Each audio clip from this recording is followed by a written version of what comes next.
লাগছে বলো তো? শাড়িটা দুর্দান্ত না? দারুণ দেখতে। তো আজকে আমরা এসেছি মদনপুরে, এই প্রথমবার।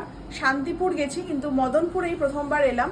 আর মদনপুরে এসেছি হচ্ছে অ্যাকচুয়ালি পায়েলের কাছে, মানে পায়েলের দোকান সোমরাজ শাড়ি হাউস, সোমরাজ শাড়ি হাউসে। আর এই শাড়িটা মানে ওরই দেওয়া, আমি জাস্ট পরে ভিডিও করলাম।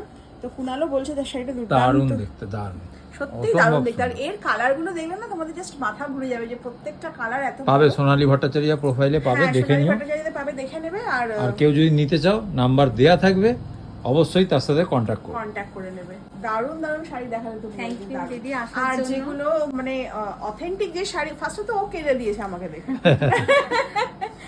মানে আমি দাদা দিদিদের ভিডিও এতটাই দেখি, আর যেহেতু প্রোফাইলটা ফলো করা, সেই জন্য প্রত্যেকদিন আর প্রোফাইলটা খুলতে হয় না।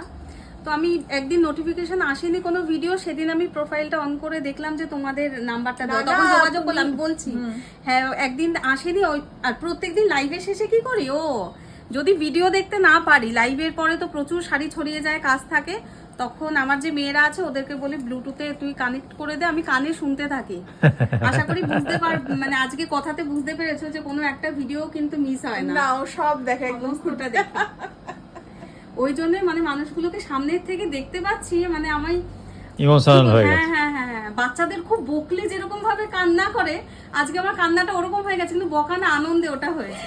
এরকম করে কাজ আমি চাইছি কন্ট্রোল করতে, আমি নিজেই ভাবছি এটা কি হচ্ছে, কিন্তু ওটা ভেতর থেকে মানে এমনি এমনি হচ্ছে, আমি জানি না কেন।